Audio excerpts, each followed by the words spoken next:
Hey, what's going on, guys? I got a special guest here today. We're welcoming you guys to the hashtag Clockedin podcast, where we dive into raw stories of resilience, reinvention, and relentless growth.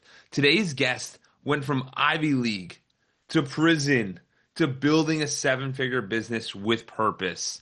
This isn't just inspiration, it's a wake-up call. I want to welcome Ken Miller, and we're so excited to have you on the hashtag Clockedin podcast. So, Thank you, Ken, Jordan. for you, what led to this downfall, some would say, and then what was the wake up call? Because I feel like it's up down up down. It's very challenging. Yeah, it's there's been some ups and downs throughout life, and my story is probably a little bit unique, but it's one that people can still resonate with. So very simply, I was born in 1962. I'm 62 years old now. My mother was a white teenage runaway prostitute and fell in with my father, who was a drug dealer and a pimp in New York. Oh And wow. so she got pregnant, I think at age 17, and put me up for adoption at birth. Oh I did wow. 6 years of foster homes, and that a lot of who I am is about my foster home period. I was adopted at age 6 by Irene and Sam Miller. I was living in upstate New York. Then at age 12, moved to Anchorage. I was what you would call precocious, in that I was academically and intellectually, I did very, very well. I was Yeah. a National Merit Scholar by the age of 17. I was accepted to Harvard. I went to Dartmouth College, Ivy League, got my degree, graduated in 1984. But unfortunately, I graduated with a degree in fraternity with a minor in drinking. So I, I got out truth, Yeah. unfortunately. Got out, but I did go into the corporate world, got sober for the first time, went into the corporate world. And then after about 2 or 3 years, I relapsed and I was going to end up spending the next 20 years in on the streets and what I call on the streets. It's so funny when you said raw. I said, yeah, that's my story. It's raw. And so Uh, I spent 20 years on the streets. I'm a three-time convicted felon. I've been to prison three different times. But today I'm a very successful businessman. I'm a mentor.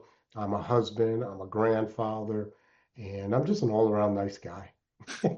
I could say that too. Ken's been nothing but awesome. We did a pre-call and he's Mhm. amazing. But Ken, so for you, I really want to dive into this. So Mhm. you're going to Dartmouth. Mhm. Are you feeling like over the moon at this point? Like you feel excited and you've like made it and you're sufficient, or it's just not? It No, was. I had, this is my thinking at the age of 17. I had like 160 colleges, wanted me to apply to Oh their wow. colleges. This is 1979. And, because I was an athlete, I was intellectual, I'm black, I'm from Alaska. I fit a lot of boxes that they can use. And so I only applied to three colleges. I applied to Oberlin, Dartmouth, and Harvard. Oh wow. My mother had gone to Columbia's Teachers College to get her master's. So I came from this is my adoptive mother. Yeah. So when it came time to choose a college, because I got into all three of them, she very simply said, "Which one do you want to go to?" And I said, "Oberlin." She said, "That's great. What is your first choice?" And so it was going to either be Dartmouth or Harvard. And I hated cities, hated cities. So I said, I'll go to Dartmouth. Had never been there, never seen it, other than a brochure. All of these were just so because Alaska's so far away. All of these were just guesses. Yeah, yeah, yeah. But I had a reason why I don't want to go into this too much, but I had a reason why I didn't want to go to the other Ivy League school. Yeah. Yale's in the city, Brown's in the city, Cornell, I didn't count as an Ivy, Yeah. Columbia's in the city, even though my mom went there for her master's. Princeton was in New Jersey. I'm from Yeah. New York. I hate New Jersey. So I couldn't go to this is 17-year-old thinking, Yeah. The that great rational. maturity. Yeah. So it really came down to Dartmouth, and a lot of Alaskans went to Dartmouth because, it's out in the woods. They had a great ski team. Very naturey. Like you Yeah, kind of get and both it, it the it was similar. by far the closest, and we probably had more. And they have a great program for Native Americans because Dartmouth was founded for Native Americans. A lot of people Oh, don't know that. really? Yeah, yeah, Interesting. yeah, yeah. It was seven Native Americans in 1769. Oh, And wow. yeah, That's awesome. yeah. So, So it's always had a real strong Native American presence there. And so a lot of Alaskan natives have gone there also. oh, that's awesome. And then Yeah. you end up graduating. Yeah. You do the normal corporate Hmm. role. And then what ended up happening? Because it seems like a lot of this seems to be happening today. So And what that's why I think it's happened so was, important. yeah. So what happened was, for me, I came out of Dartmouth as a full-blown alcoholic.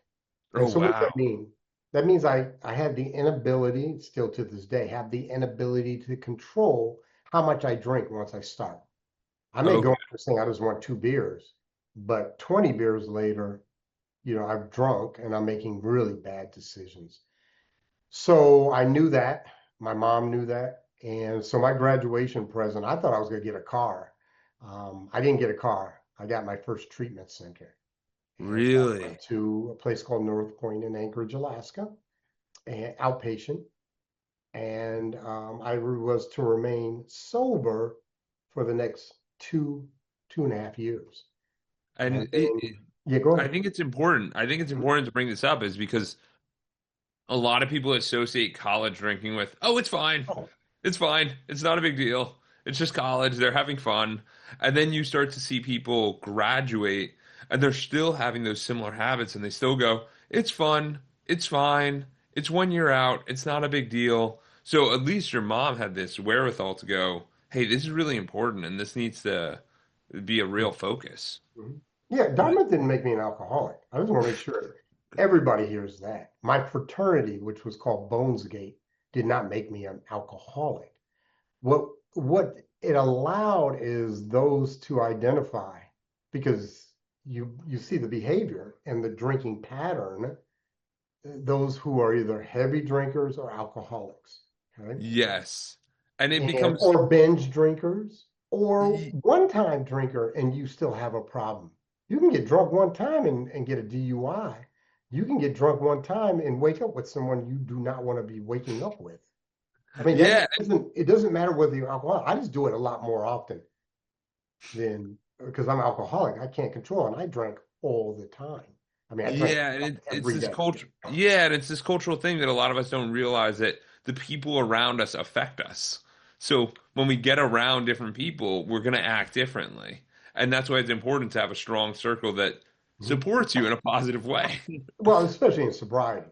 Yeah, Again, absolutely. what the fraternity allowed me was individuals that were like me, in their drinking patterns, people that would co-sign on my bad behavior, and made it less painful than being in another environment if I drank to the extent I drank. If I was in the military, if I was in the corporate world, and it did. I've lost jobs, I've lost relationships due to my drinking because those people could not continue to put up with that.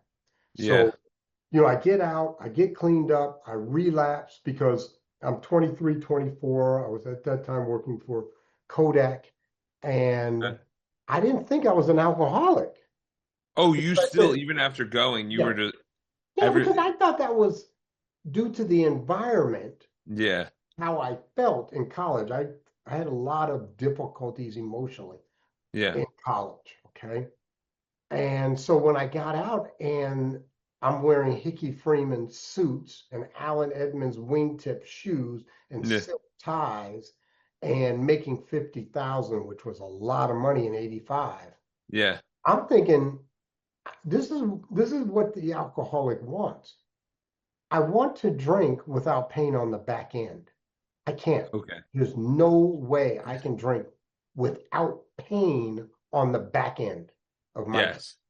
So, but at that time, I'm 23. I'd only drank for 3 years in college, 3, 4 years. Yeah. I've been sober now 2.5 years. Maybe I can drink like a normal person. Yeah. And I drank my first drink in Hawaii on vacation, a blue Hawaiian, never forget it. And within 2 days, I'm a mess. A mess. Really. 2 days. because I Wow. can't. I don't have a turn off switch. I don't. And the same thing Yeah. with drugs. I did not have a turn off switch. So as soon as it starts, it goes and goes and goes. And it's this awareness that we need to, I think the biggest thing for everyone listening is to realize like if you're trying to get over something, it's what Ken said right there. It's associating it to negative things, where it's you sitting there going at the very end and going, hey, there's no good outcome of me doing this activity.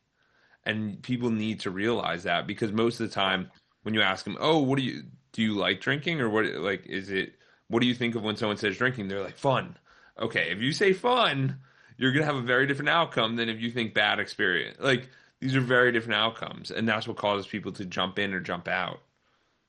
Yeah, and it's a lot of individuals that are probably, listen to this show, probably from the business world or Absolutely. successful. One thing to hear this, what I had to learn is I, I had to learn what questions am I asking for my desired result. And this is in business, this is in life. And the question I had been asking is, why am I an alcoholic? Why am I an alcoholic? And I kept looking for antecedents to my alcoholism. Yeah. There's reasons because of the foster, because I was beat as a child, because my dad shot my mom 6 times. I'm thinking these are the reasons why I'm an alcoholic. No, no, I'm an alcoholic. I was born an alcoholic. 100%. That's my truth. And it didn't matter because the problem is when you think it's antecedents and or environment, I'll change the environment and I'll change the way I look at the antecedents. Okay. Yeah. I'll go to counseling or treatment or whatever, and I'll look at the antecedents differently, the Yeah. preceding, precursors or Yeah. feelings. And then once I do that, then I can drink like a normie. But it doesn't matter. It does not matter where I'm at, who I'm with, why I'm doing it. I can't control the amount once I Yeah. start. So again, I go back, I relapse in 80, 86, 87, get out in 84, I'm sober for about 2 years. I relapse, and literally within about a year, I'm homeless. As an Ivy League Really? graduate, I am homeless. And so, what Wow. does homeless mean? There's different levels of homelessness, and I'm at like literally the bottom level of homelessness. I'm in the missions. I'm in the missions and I'm in Peniel Mission, Union Gospel Mission, Bread of Life Mission, downtown, service center. And this is all in Yeah. Seattle. And so I am a homeless black 24, 25-year-old, and then I get introduced to crack. So you're And going to all these different missions mhm, in the to basically survive. well, yeah, get out of the rain. I Yeah, mean, yeah, have of a roof course. over my head because Yeah. people say they get a bed. You don't. There ain't no such thing as a bed. I told somebody happiness is not sleeping on a mat. I slept on mats for like 20 years because in prison you have mats, Yeah. in jail you have mats, and in the missions you have a mat, which is 3 to 4 inches of foam that Yeah. you sleep on. And and it's, to me that it just represents something. I sleep on a $1,000 bed, okay? Yeah. Size, vibrates, reclines, all this stuff. And there's times I will lie on my bed and I'll just kick my legs because I'm so happy and so grateful for the life I have today, just like a That, child. that perspective is so Mhm. powerful. No, it really is because people when you don't have to go through Ken's experience to Mhm. have that gratitude. You can sit there and when you lie your head on your bed tonight, be super grateful that you're like, "Oh my God, I have a bed. Oh my Be, God, I have be, these things." be super grateful. So this is the deal. I get to tell you the stories, or the stories are in the book, but I get to tell you the stories. You don't have to live them, okay? Yes. Because my stories are not pretty. They're not fun. Remember, you said raw. My Yeah. story is raw. But then we're also going to talk about where I am today and how I got there. So let me just continue on that little quick 20 years. Absolutely. I begin, and you start here and then you work your way down. That Okay. wasn't my bottom, first time I went to jail or the first time I did treatment. I've done 14 inpatient treatment centers, 14, Wow. okay? So I'm starting to do the treatment in treatment centers, but now I'm on the streets. The problem with being on the streets is that I can't work. I can't keep a job, Oh, but I really? need income to pay for my addiction. So what Yeah. do? So I got into situations where I was a pimp. I got into situations where I was an armed robber. Oh my I've God. done a kidnapping. I have been a male prostitute. I have been an individual I mug people. I'm a convicted burglar and I'm a convicted drug dealer. So you can see those are the things that I did. And you could say under the influence of alcohol, but sometimes, most of the time, you do crimes in pursuit of money to do drugs. It's Yes. not when you're on the drug, I want to enjoy the drug. Yeah. I'm not out there committing crimes when I'm high. Yeah. Um, committing crimes when I come down. Yeah. And so I was a menace. And so I was sentenced on 3 different occasions to prison. I spent years behind bars. Yeah. And on the last time I was convicted, I was uh, I was assured the next time I came into the courtroom that I was going to get the habitual criminal statute, which would have been a minimum of 25 to life. Oh, wow. That's if I stole $51. It's Yeah. like striking out, but this is the state of Nevada. Yeah. Okay, because I'm a 3-time convicted felon already. This would have been my fourth. There's no And the word. judge Yeah. was, he's like, Mr. Miller, that's what they call it, Mr. Miller. They didn't call me Ken.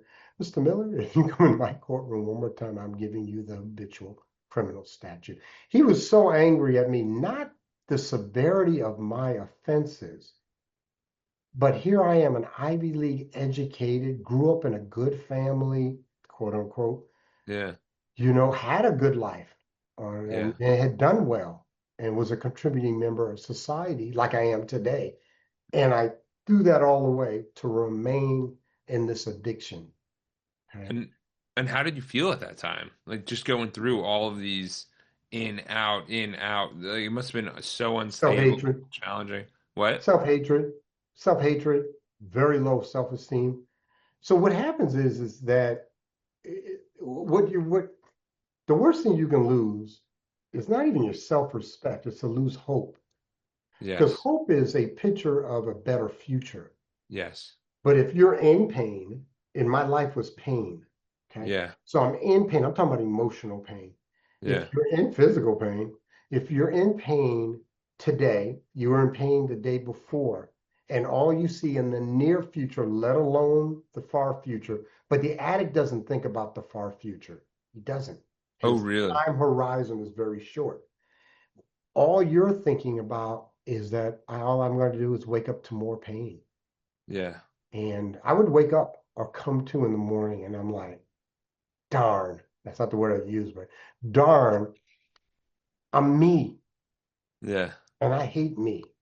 And so I've done things, I've self-harmed, I've tried to commit suicide, and because I've lost hope.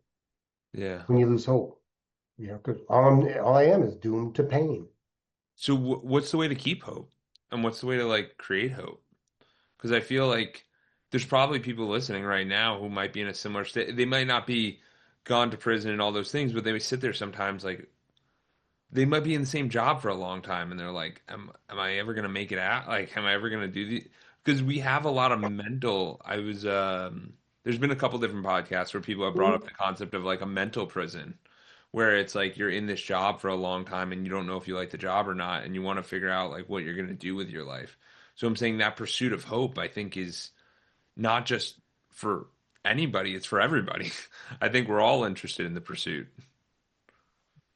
Okay, and So for say the you, question one how more do you, time. Yeah. yeah, so for you, how did you find hope? Like how do you think about hope on a regular basis and like how do you keep that hope alive? Because it sounds like at that point you had very low hope and you're like to get out of that you need to create hope. So how did you kind of think about that in your So the fundamental, the fundamental to all of this is one word: pain.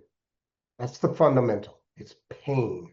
yeah, Now, then we put these coatings around it We can call it shame. We can call it guilt. We can call it, self-hatred, whatever. But and underneath it is pain. And the fundamental feeling is fear. Yeah. Fear is just the future anticipation or expectation of pain. That's all fear is. It's what you do is you anticipate or expect pain in the near future or far future. And that's fear. Okay. My life was run with fear. Now, how it manifested itself was anger. Okay. Yeah. That's how it manifested itself. It's anger at self and others. Okay. So I'd wake up in fear. And what does that have to do with hope? Because you have so much fear, you have no hope. It's the antithesis of hope in a lot of ways is fear. Because Wow. hope says I have the possibility of not having pain tomorrow. Yeah. I have, I have like no fear. I literally have no fear Yeah. in my life. Or let's put it this way. I put everything on a scale of 1 to 10. Yeah. And if I have a fear, it might hit a 1, might hit a 2. But when you live in a 9, whether you're in a bad relationship, whether you're in a situation on the streets or in the penitentiary, or Yeah. you have a situation, in the corporate world or in the boardroom where you have a tremendous amount of fear that's up at the 9. But usually it gets up to a 9, 8 or 9, 10, you're dead. 9, you're in this abject fear. But it's only fleeting. Yes. I'm going to deal with it in the boardroom, or I'm going to go in there and talk to my boss. He's going to fire me or not fire me, whatever. Or I have fear because I need to talk to this employee and I need to let that employee go. Okay. Because I anticipate it's going to be some pain involved Yeah. emotionally for me. He's been a good employee, but he hasn't shown up. This is his third no-show. Okay, great. We deal with that. The difficulty is when you live in that daily, and I mean daily. So there is a well-known story in my book, and I've talked about it numerous times, but it's the pivot moment. Yeah. And what happened was on September 22nd, 2004, I woke up with the mustard seed of hope. That's all I had. And the truth is in the book, but the truth is I called my mother, and if my mother was not going to help me, I was going to kill myself. Period. End of story. Really? Done. Yeah, because I'd already tried it once before. Oh wow. Well, twice before. And this time, anyway, it's gonna be over. Because I had died. I mean, I was dying physically, Mental. Yeah. emotionally, spiritually, and when the spirit goes, it's gone. The flame Yeah. goes out. But I had this little iota. So I called her up. She said, "Yes, Kenneth, I'll get you a ticket to back to Seattle so you can go into this free treatment at the mission." I'm like, "Great. I have no money. All I possess in my world is a pair of sneakers, no socks, pair of shorts, no underwear, and a t-shirt. That's it. Those are my Oh sole wow. possessions in life." My jaw is broken because I've been broken twice that summer, and it's wired shut. Oh my I have God. scabs all over my face from peeing at my face. I have blisters on every finger of my hands from lighting lighters to smoke crack. My nose hairs are burned out because the crack pipes are so small. My lips are all blistered from hot crack pipes. Yeah. And this is your Dartmouth grad, Oh my God. 2004. So I get up and I go out to hustle. And when I mean hustle, I was a drug runner. So I would run drugs between a person looking for drugs and a person who's selling drugs. Yes. So they don't have to have the heat if the police come. Anyway, so I do a transaction. I get paid with a rock. One of the 2 times in my 20 years of smoking crack cocaine, I did not smoke it because Yeah. I said I'll sell it and then I'll have some money for the bus because I have hope.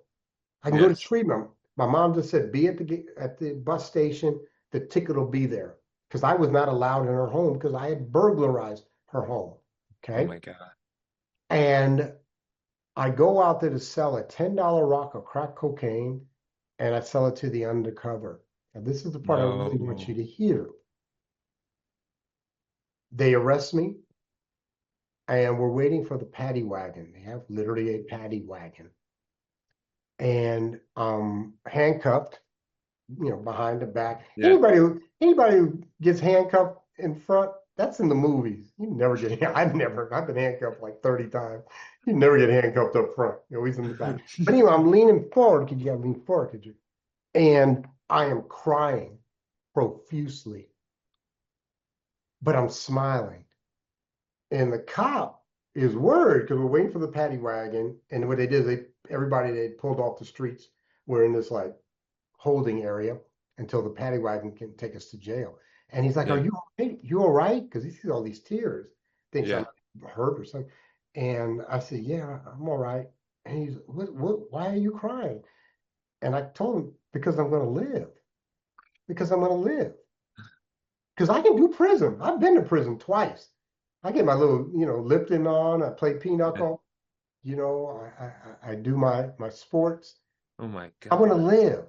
So I'm smiling and I'm crying tears of relief. Yes. I have literally walked into the police station as an addict and asked them to arrest me. I know there's a warrant out. There was always a warrant out for my arrest. I'm the guy. Can you please arrest me? Because I'm going to die out there. Either like Out the, there was scarier than the actual jail. oh yeah, 100%. Oh yeah. Really? People were looking for me. You Oh, know, because you got yourself. Oh, because of all the all the challenging things and the bad Yeah, things. Yeah. this is the stuff you do. You just, I'd steal from drug Yeah. dealers. That's not smart. Yeah. I'd rip off people for, transactions, you know. So anyway, people would be looking for me, and but I can handle myself in prison. I Yeah. know how that works. So anyway, so the key thing is I'm relieved. I have hope now. And that 2004, I've been sober ever since September 22nd, Wow. 2004, coming up on 21 years. And Congratulations. so, and this is important. So, I go to prison and I said to myself these exact words. I said, if I am the same person coming out of prison, because I knew I was going to do a few years, as I am going in, I'm going to have the same results. And I said, I need to work on the mental, the physical, the emotional, and the spiritual. And I worked on, and I mean worked on each Yeah. one of them. I love it. It's so important because you start to realize that you're in control of everything. You're in control of your life when you start to take inventory of where you're at mentally, where you're at physically, community service wise, philanthropy, spirituality, and relationships. Like those are the five pillars of Edwards Consulting, and it's so important for us to realize that once you start taking inventory and you're seeing what works. So, like, what I think would be kind of interesting right now would be like mentally, where were you at that time? And then when you left, what was the major differences? Like, what were the big takeaways mentally? And then we'll go to physical health, community service. Okay, so Yeah. and I think we might be mixing up a little bit, and Yeah. I'll explain why, or at least how I define it. That's Yeah, one of thing I do a course. lot. I do a lot of mentoring, and Yeah, we're always talking about definitions. Let's of define this. course. So mental is intellectual. Yes. Emotional is emotional. Yeah. So when I say I need to work on myself mentally, I mean intellectually. My Yeah. brain had atrophied, literally the use. My vocabulary was about 100 words, of which probably 20% were profanity. Okay, that's my vocabulary on the streets. We do not Wow. have to talk about antithesis and antipodes. Okay, we don't. We don't. Okay. Yeah. So I started reading, and I ended up reading one year over 100 books. And I Wow. predominantly read nonfiction. So I started writing every single book I've read since the day I went down in 2004. And just last year, I just did my 1,000th book, 1,000 books, Wow. of which 99% are nonfiction. That's what I'm a nonfiction guy. Okay. Wow. So, but in prison, I had to do some fiction. So a lot of Dean Koontz, because I did, but I read. And then Yes. I did a lot of writing because I don't even want to call it a hustle. What I did is I wrote letters for illiterate Black men. That's what I did. That was one of the things that I In did. prison? Yeah, there's a lot of Hmm. illiterate, especially older Black men. They can't read or write. And that's one Really? of the reasons why they're in prison. Okay. Yeah. And they wanted to, talk, write to their pastor, their girlfriend, their wives. And they knew that, I'd gone to college and everything. So I would write their letters. They would just talk to me, I'd write it out for them. Okay. It's beautiful. So and it was. And I did a lot of them for free. And then other ones, Because they pay in stamps. Okay. there's a lot of that. 'Cause the reason I say that is Yeah. that you can find community service wherever. You Yeah. can find the ability to give back to someone at any point. And for someone to be in prison, most of the time, like for me, who I've never been to prison, so I sit there and I think, oh my God, it's a scary place. Everyone's so mean. Everything's this. But you can still find ways to get back to people. First of all, everybody's not mean, number one.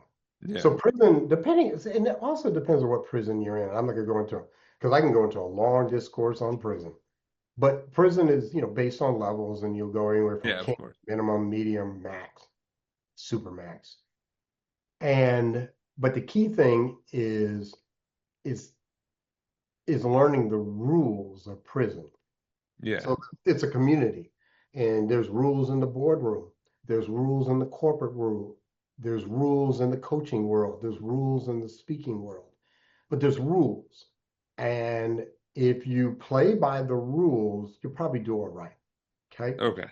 Okay, so that's number, and 90% of the guys, yeah, maybe not that high, 85% of them are just, you got caught up. Remember, a lot of them are alcoholics and drug addicts and got caught up, and they're all right guys. I mean, a lot of good, I mean, some of the best guys I've ever met. Yeah. But again, we're not under the influence of the drugs. I've met So, some wonderful guys in prison who are dead now because they got out and went back to the life.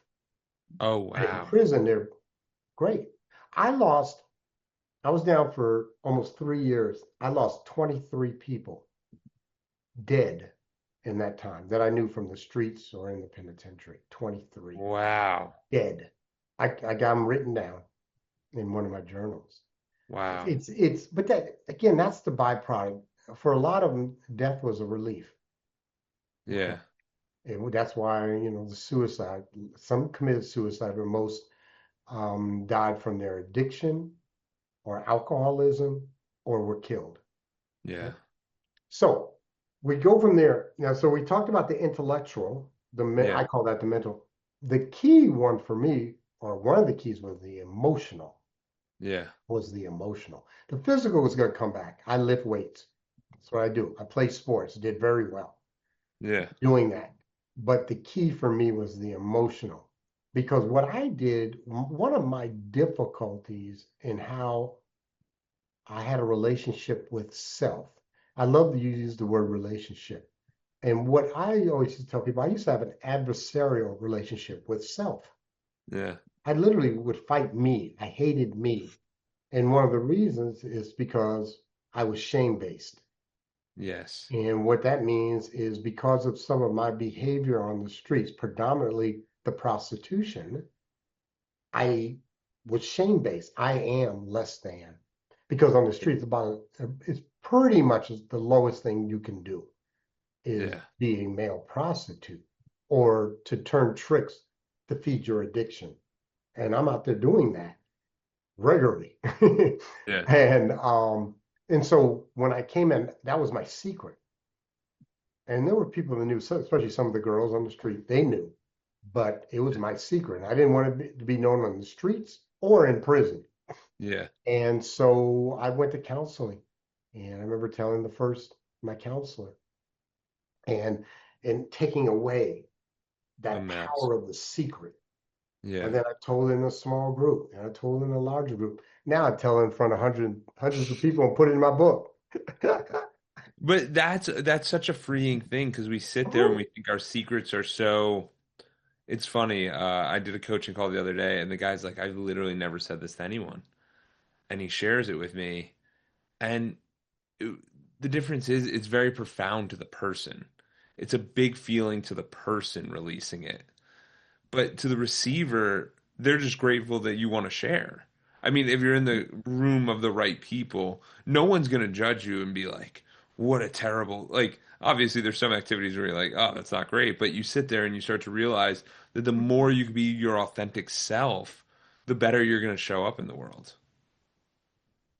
Yeah, but you don't. I just want to make sure people understand. You don't have to get in front of hundreds of people like I do. I say it from the stage. Yeah, You don't need to do that. All I'm saying is take away, and there are people you can't trust. absolutely. You have a trusted advisor, you have a counselor, they're paid, they're under legal Yeah, obligation to remain that secret unless it's in a specific area of child and children. Okay. But you got to take away that power of that secret. At least that's been my, let me put it this way. I say a lot of things and I make it seem like it's like everyone. I'm telling you my story and I'm telling you yeah, what worked for me. I believe yes, it would work for you, but that's me. And I have this unique, compendium of experience that brought me to this point where I did this and it gave me this result. And I'm talking yeah, about positive things now. So the key thing is I dealt with that emotional, but didn't mean that I was cured. And it didn't mean that, ever since that speaking with the counselor and talking to small yeah, groups, large groups, I haven't had setbacks or problems because I definitely had some, especially, well, yeah, definitely in my first 3 or 4 years of getting out of the penitentiary. Because, yeah. and this is another thing I talk about a lot. I had scripts in my head, The stories we tell scripts, ourselves. and I have to play out those scripts because I know the script and I know my place in the script, and I got to hit my mark on the stage. And that Yeah, mark might be me hurting you, but that's in the script. You didn't know that was in the script? You should have known it was in the script because you called me that word. yeah, Because you called me that word, where I'm from, we all know the script. I'll use one. There's three words that you couldn't use with me. One starts with an N, one starts with a B, and the other one I can say is punk. You can't call someone in the penitentiary a punk, okay, or on the streets. These are the yeah, communities that I revolved around because it's a code word. And what that code word is very simply is that you are weak.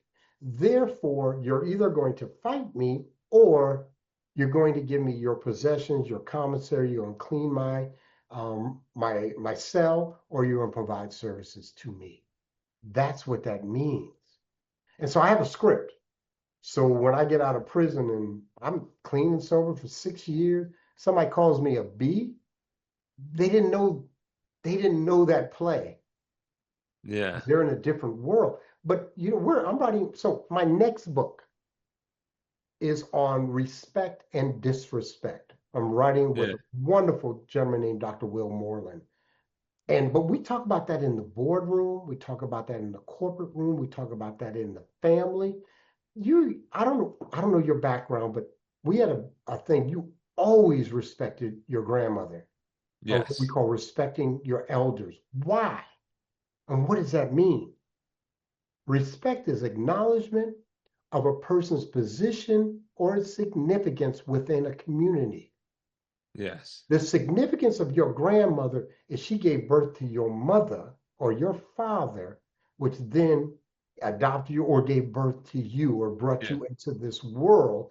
She has survived 60, 70, 80 years raising, probably in a much tougher environment.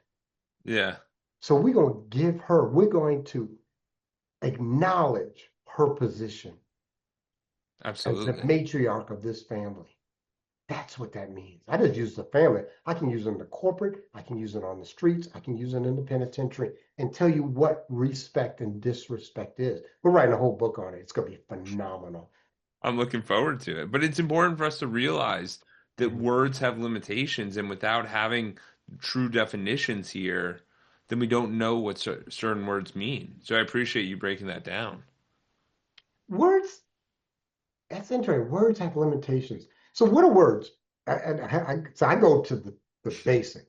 Words Yeah. are a vibration of your vocal cords. Yeah. If I called you a punk in Brazil jungle in the Yanomamo tribe, you'd look at me like Has no I meaning. don't get Yeah. what is that? You see what I'm saying?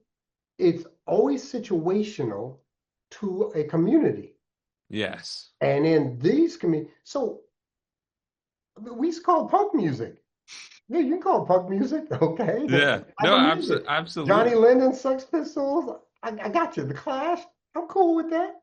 Okay, post-punk, Gang of Four, Bush Tetras, whatever.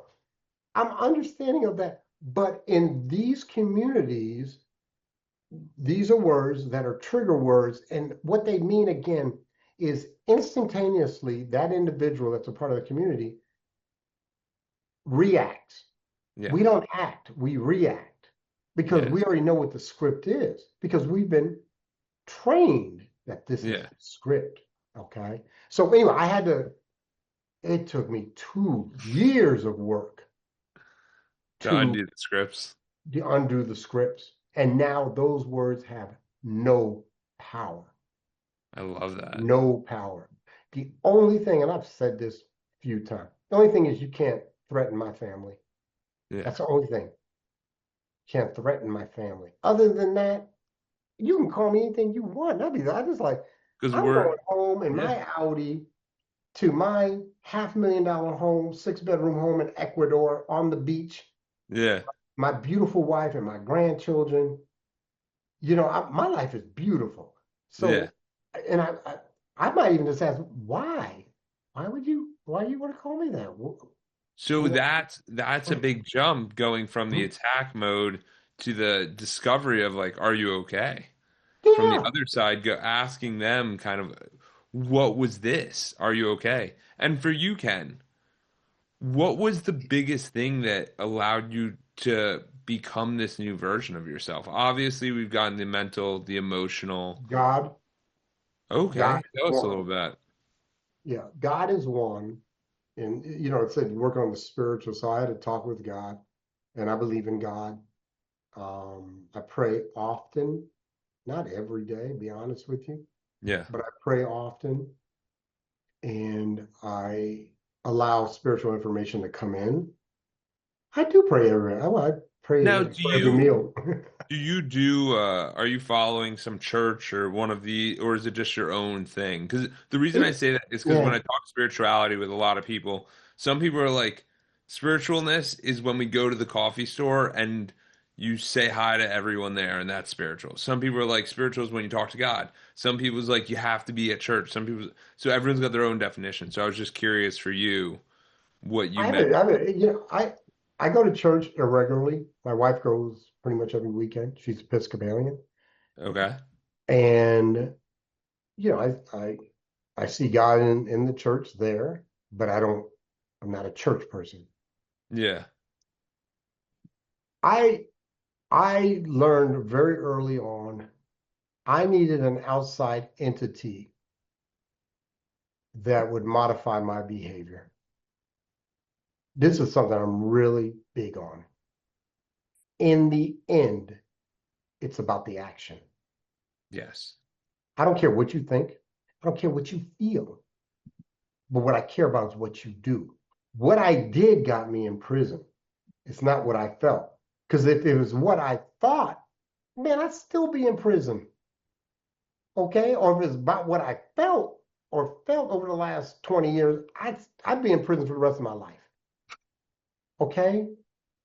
And like you said, some people still are in prison. They just don't have bars around themselves. They're imprisoned Yes. by their emotions. Okay? A By hundred that percent. hatred. man, there's so much we could talk about. Forgiveness. How do I change? Or let's talk about resentment. Yeah. Sincere, to feel, to refeel. A past negative emotion. Okay. My dad shot my mom 6 times, shot her, and then was coming over to shoot me at my job. Went and shot her at her job. It was coming over to shoot me. The gun jammed, threw it out the window, went home and passed out. Was this I was this had your some, adopted parents? yeah, 1986. I'd been out of college for about 2 years before I relapsed, but that's not why I relapsed. Okay, I Yeah. told you why I relapsed. Yeah. Probably didn't help, but because I had a lot of guilt, a lot of guilt. Okay, Yeah. but I had a lot of anger Yeah. towards him. And until I could let go of that anger of people that have hurt me, and I have no resentment towards anyone, no single human being in this Yeah. world. And then I also had to forgive me, but Absolutely. me didn't come first. I always wanted to say that to people. Oh, I got to learn how to forgive myself. Now, you probably need to learn how to forgive others. You know, I need to make amends to myself. No, you need to make amends to those people who Yeah. are innocent that you've hurt. Yes. Okay. Absolutely. And then I take care of, again, one of the key components of my journey is this. I'm not first. I'm not first. That that was one of the hardest things. One of the hallmarks of addiction, alcoholism, or negative is self. It's all about me. It's all about me. Self-pity, self-hatred, self, whatever. Yeah. All about me. And I had to get away it being all about me. That's one of the things that's great about spiritual. So what I did is find a God, and there are things that I do because I ask God, what's the right thing to do? Not the thing that's going to do. Because a lot of times we make decisions based on two things. Yeah. What is going to bring me pleasure, or Yeah. what is not going to cause me pain? Yes. But again, it's about self. Well, I do things that cause me discomfort because they're the right thing to do. They're the thing Interesting. that's best for my wife or my family. I'm dealing with stuff right now. It's Yeah. not what I want to do. It's not going to give me the most pleasure or limit my pain, but it's the right thing to do. Well, I go to God to find that out. And then I have what is called a vertical alignment, and that helps me there too. What's the vertical alignment? Vertical alignment is when you make decisions. What's the hierarchy? It's like a hierarchy of needs, Maslow, but it's a Yeah. hierarchy of decision making. So in a vertical alignment, number one is God. So you run it by God. Number two, by far, is my wife. Period. Period. And then there's a space to the kids and grandkids. And what And do you think that helps the relationship? 100.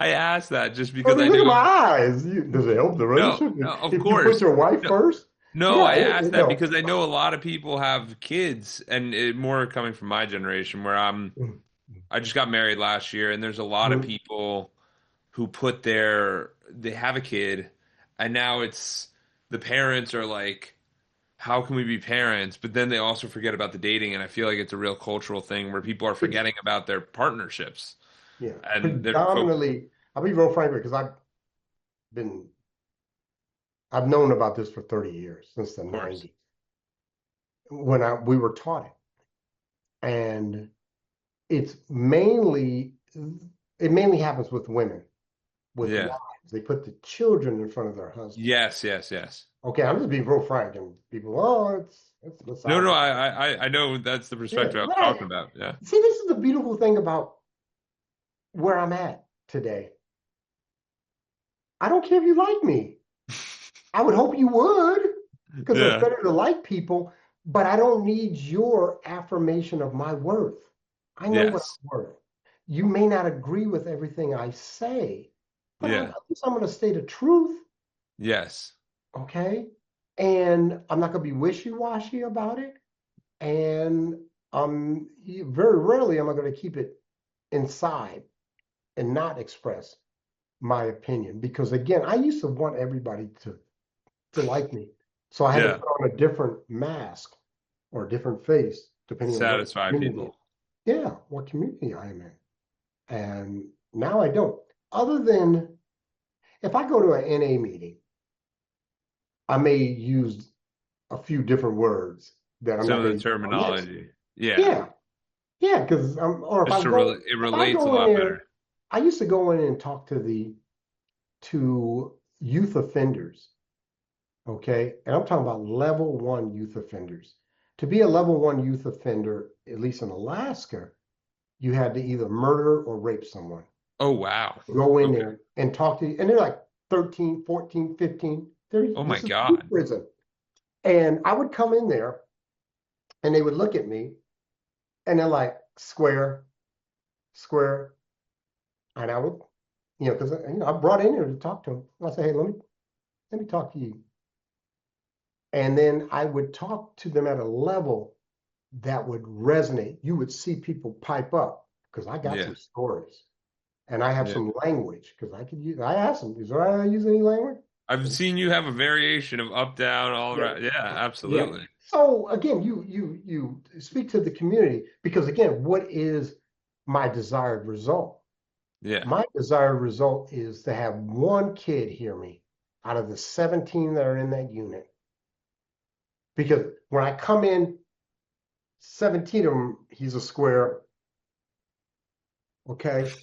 I start talking 5 minutes, 10 of them are like listening. And then and then in the end, there's always two or three because I they're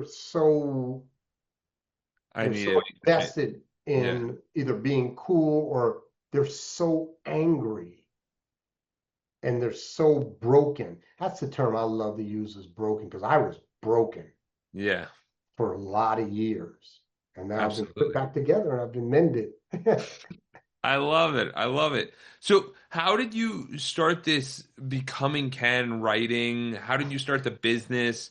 Because when I sit there and think about it, I look at all these, you had to exchange so many values.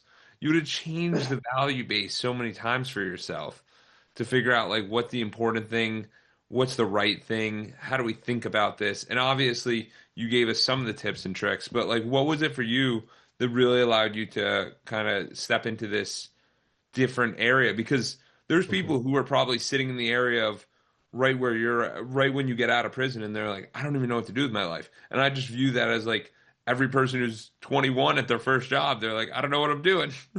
Like, so there's a lot of people here can really get a lot of value from this. So a couple of things. Number one, I grew up with a phenomenal example through my mother, Irene Miller. And I mean, phenomenal example of a beautiful person. And I'm talking about inside and outside. My mom was beautiful. Yeah. And so I knew what the correct behavior was. Okay. And then I went into the drugs and the alcohol, and it released or allowed to come up to the surface maybe some of the traits I picked up from my father, who was a violent alcoholic, self-pitying violent alcoholic. All right, so I had that. Plus, I had other examples. So when I get out of prison, I had the 3 years. I did three on the last bit. And when I got out, I still, to this day, I still struggle with this. Not struggle with it, but I think back and I'm like, you're kidding. I got out. I'm supposed to go to the halfway house or what they call a three-quarter way house. I'm on paper, which means I'm on parole. And I'm supposed to show up within a half hour.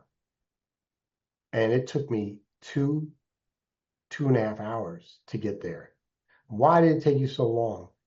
Because I sat on the corner, or I stood on the corner of Second and Washington in Reno, Nevada, outside the Cal Neva casino, deciding which road I was going to go down. After 3 years, all this work. Because the first two times I got out, I'm on paper, and I walked down the Fourth and Lake and went right back into the mix. Really? Now remember, I'm getting let off 3 blocks from where I got arrested. I'm right in the same hood or area. You know exactly where the place What? is. You've been there a Come on, million times. Yeah. been there, Okay. man. But 3 years later, and I'm struggling. I'm struggling Yeah. because I'd already done some things that even to this day I'm not. I'd use someone, and so I get out of penitentiary, and I took advantage of someone, their trust. And this is me with 3 years, but Yeah. I still got that prison mentality, that hustler mentality. Anyway, it took me 2.5 hours. I went down there. They were mad because I was late. And then I probably made the best decision in early recovery outside of the penitentiary, other than getting to the halfway house. I called up a gentleman who said he would sponsor me in the anonymous programs. Yeah. Call him up. He said, I'll come pick you up. They know me. I'll come pick you up. And he took me to Supers, and I got a double bacon cheeseburger because there's no bacon in the penitentiary. Oh, okay. So In it's been 3 three years without years since I bacon. tasted bacon. Okay. And I made a decision, another tough one. So we sit down to work the steps. He said, "You want to work the steps?" I said, "Yeah, I'm ready. I've Yeah. already worked them in the penitentiary, but I'm working with you, and we're gonna do this." And he looked me dead in the eye. He said, "No relationships for a year." And all I heard was no sex for a year. I got my jailhouse swell on. I look good. I smell good. I talk good. And you tell me I can't get with a woman. That's what I heard. He said no relationship, but that's what he meant because he knew I needed to work on him. And I looked at him for it may only been 30 seconds, but it felt like 5 minutes. Yeah. The brain is trying to, no pleasure. Okay. This can be painful, discomforting. And I looked at him, I said, okay, let's do it. Let's do it. And that was super important. I love telling that story because this is with 3 years. So I get cleaned up on the streets and go through a couple situations. But this is so when I got into business, I became a development director for a soup kitchen, which is a fundraiser, and did very well. Why'd you do so well? As I told people, I've been in sales my whole adult life, legal and illegal, but I've sold it. Okay. Absolutely. Absolutely. And I'm good. Yeah. So I this is going to sound crazy. In my estimation, I was the best panhandler in all of Reno, hands down. I had the results. Yeah. I know who my target market was. You understood all the concepts. I understood. I understood. I understood who to ask. I understood how to ask them. Yeah. How to ask them. You know what the best way to ask somebody?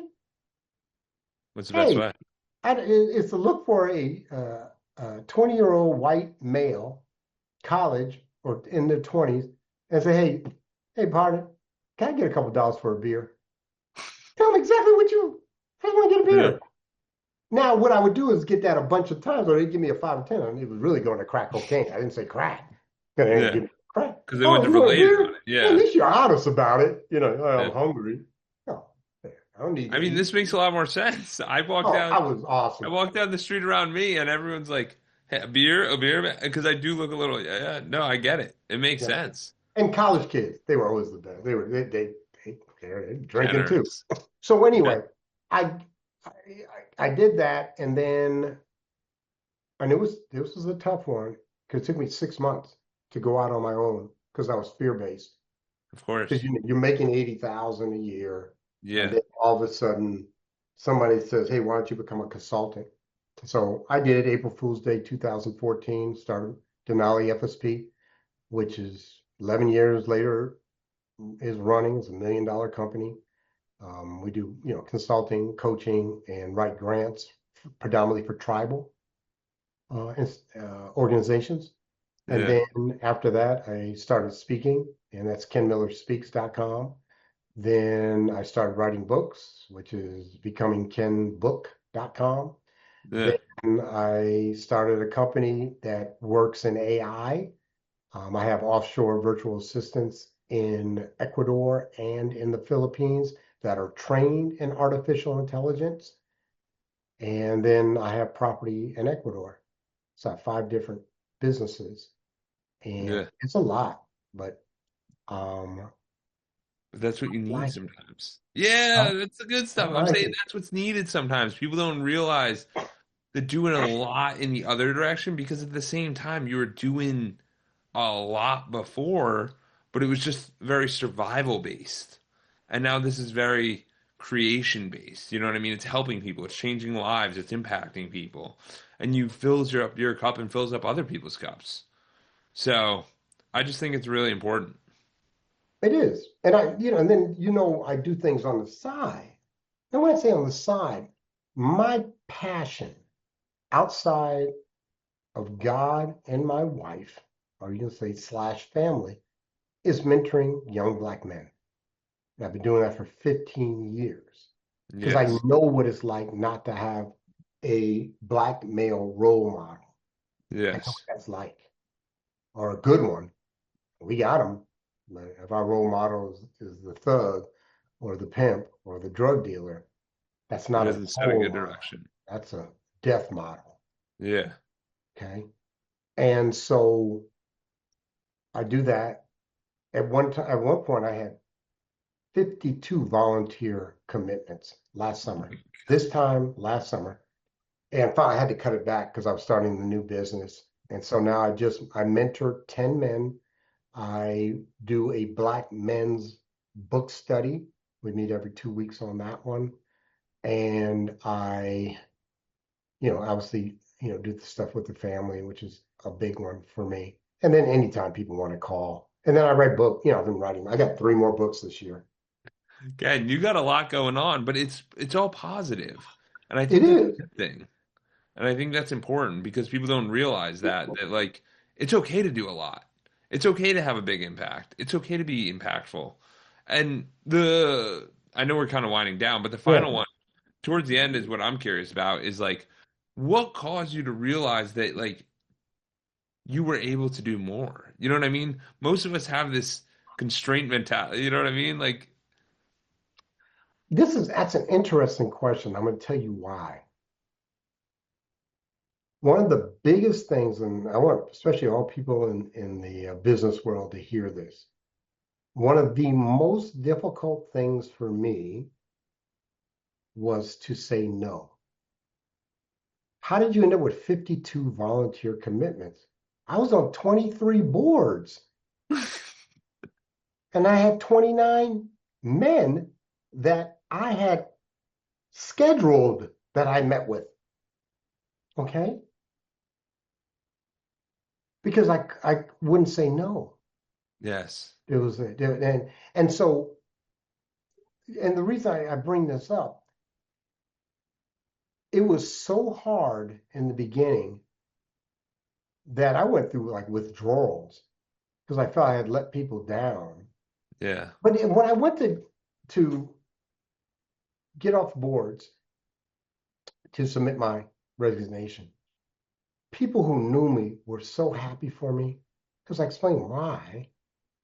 And they don't know I'm on the 22 other boards, committees, subcommittees, task forces, and ad hoc groups. They don't know that I'm Yeah. volunteering or leading.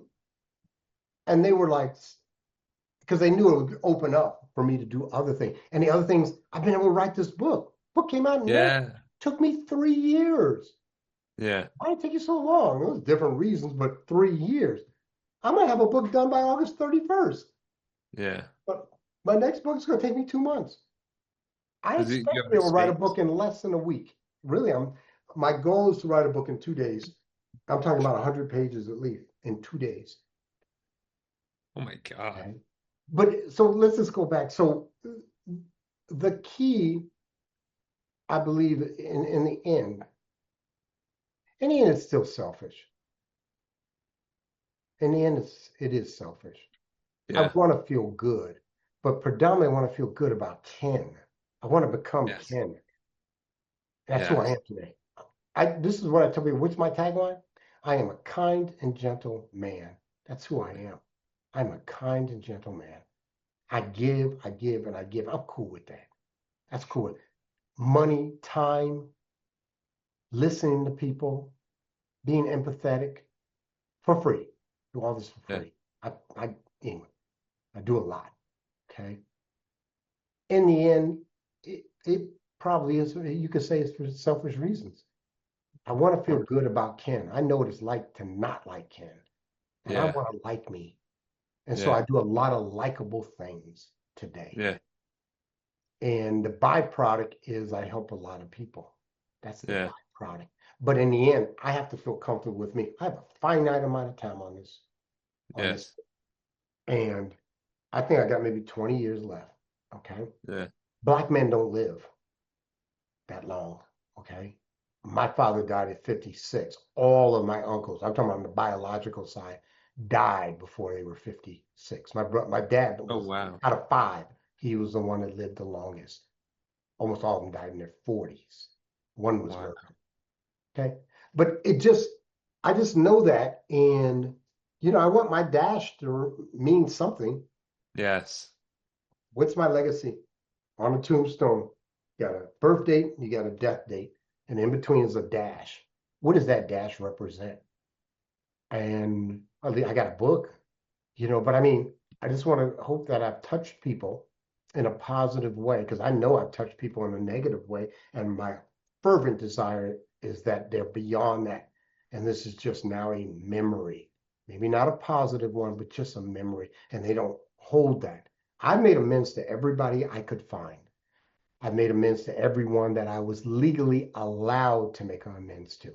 Because as Yeah. victims, I can't legally communicate with them. Cool. I'm cool with that. I've made amends internally, knowing what that situation is. And I've said amends, to a spirit in a spiritual way. But yeah, So it's so important for us to realize that, and I think your frame where it's what's my legacy? Where am I looking? Where can I give back? Where can I help? People are so focused on them and they're not so focused on that we're all together in this. And I think that's awesome. Where can people let learn? me say one more thing on this. Yeah. I'm thinking about it before I say it. I'm extraordinary. I'm extraordinary. I'm extraordinary. I Yeah. am unique. I'm a child of God and I have value. And each and every person in listening to this is extraordinary. Yes. You are unique. You have value. I've done this and I'm going to do it again. If you want to communicate with me, Ken Miller 84, LinkedIn, or Ken at denalifsp.com, and I answer. I answer. I will answer you. I don't care who you are, good, bad, Yeah. or indifferent. If this has resonated with you, reach out. Reach out to Jordan. I mean, what a wonderful opportunity we have through podcast. I didn't have this growing up. And I listen to a lot of podcasts and a lot of stuff on YouTube, and I've heard some extraordinary things that have resonated, vibrated, resonated with me in a positive way. And if it's Yes. negative, I'll change the channel. I don't need negative. I just don't need it. Absolutely. Ken, you're awesome. Thank you So so much, man. Really appreciate it. thank you.